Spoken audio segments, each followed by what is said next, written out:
கர்த்தருடைய நாமம் மகிமைப்படுவதாக. இன்றைய சத்தியம் பேசு இந்த நிகழ்ச்சியில் நாம் பார்க்க போகிற காரியம் என்னவென்று பார்த்தோம்னால், இயேசு கிறிஸ்துவின் 3 வருகையை குறித்ததான ரகசியத்தை நாம் பார்க்க இருக்கிறோம். நினைக்கலாம் நீங்கள், இயேசு கிறிஸ்துவோட வருகை 3 வருகை இருக்கிறதா அப்படின்னு சொல்லி நம்ம யோசிக்கலாம். ஆம், வேதத்தை நாம் நன்றாக ஆராய்ந்து பார்க்கும் பொழுது இயேசு கிறிஸ்துவின் வருகையானது 3 வருகையை குறிப்பதை நாம் பார்க்க முடியும். இயேசுவின் முதலாம் வருகையை நாம் பார்க்கும் பொழுது, இயேசு முதலாம் வருகையில் இந்த பூமியிலே இரட்சகராக இந்த பூமியிலே நமக்கு மனிதனாக பிறக்கிறார் என்பதை நாம் அறிந்திருக்கிறோம். மத்தேயு 1ஆம் அதிகாரத்தில் நம்ம 21வது வசனத்தில் பார்க்கும் பொழுது, அங்கே உலக ஜனத்துடைய மனுஷருடைய பாவங்களை மன்னிக்கும்படியாக அங்கே இரட்சகராக இயேசு பிறக்கிறதை, அங்கே எழுதப்பட்ட காரியத்தை நாம் பார்க்க முடியும். அப்படி இரட்சகராக பிறந்த இயேசுவை ஒரு மனிதன் ஏற்றுக்கொள்ளும் பொழுது, அந்த மனிதன் பாவ மன்னிப்பாகி ரட்சிப்பை பெற்றுக்கொண்டு அவன் ரட்சிக்கப்பட்டவனாய் சபைக்கு வருகிறதை நாம் பார்க்க முடிகிறது. அப்படி சபைக்கு வந்த ஒரு மனிதன் சத்தியங்களை கேட்டு அறிந்து சத்தியப்படி வாழ துவங்கும்போது அவன் மனவாட்டியாய் மாறக்கூடிய அந்த ஸ்தானத்தை பெறுகிறான் என்பதை வேதம் நமக்கு கற்றுக் கொடுக்கிறது. நல்லா கவனிக்க வேண்டும். இந்த மனவாட்டியாய் மாற்றப்பட்ட இந்த சபையை எடுத்துக்கொள்வதற்காகத்தான் இயேசு 2ஆம் வருகையிலே மணவாளனாக இந்த பூமிக்கு வருவதை நாம் பார்க்க முடியும்.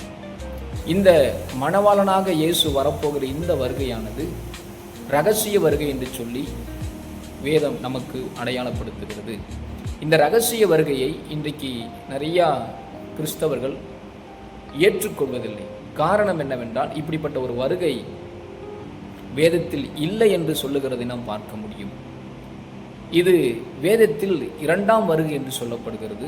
இந்த இரகசிய வருகை குறித்து நாம் பார்க்கும் பொழுது எபிரேயர் 9ஆம் அதிகாரம் 28வது வசனத்தில் வாசிக்கும் பொழுது அங்கே சொல்லப்படுகிறது, தமக்காக காத்து கொண்டு இருக்கிறவர்களுக்கு ரட்சிப்பை அருளும்படி அவர் 2ஆம் தரம் பாவமில்லாமல் தரிசனமாவார் என்று எழுதப்பட்டிருக்கிறது. 2ஆம் தரம் என்ற வார்த்தையை நாம் பார்க்கும் பொழுது இது இயேசுடைய 2ஆம் வருகை என்பதை நாம் புரிந்து கொள்ள வேண்டும். இங்கே இயேசு இந்த பூமியிலே தரிசனமாவார் என்று எழுதப்பட்டிருக்கிறது. அப்ப தரிசனமாவார் என்றால் என்ன அர்த்தம்? இந்த பூமிக்கு அவர் நேரடியாக வருவதில்லை என்ற அர்த்தம். அதாவது மத்திய ஆகாயத்திலே அவர் தரிசனமாவார் என்று சொல்லி எழுதப்பட்டிருக்கிறது. அப்ப இந்த இரகசிய வருகையாகிய 2ஆம் வருகையில் நடக்கிற காரியம் என்னவென்றால், இயேசு பரலோகத்திலிருந்து இந்த பூமிக்கு நேரடியாக வருவதில்லை, மத்திய ஆகாயத்தில் வந்து அவர் நிற்பார். மணவாட்டியாகிய சபை எடுத்துக்கொள்ளப்பட்டு மணவாளனை போய் சந்திக்கிற இந்த வருகைக்கு பெயர்தான் இயேசுவின் 2ஆம் வருகை என்று சொல்லப்படுகிறது. இந்த வருகை முடிந்த பிறகு மணவாட்டியானது எடுத்துக்கொள்ளப்பட்டு ஆட்டுக்குட்டியுடைய கல்யாணத்திலே அவர்கள் பங்கெடுத்து மணவாளனோடு இருப்பார்கள்.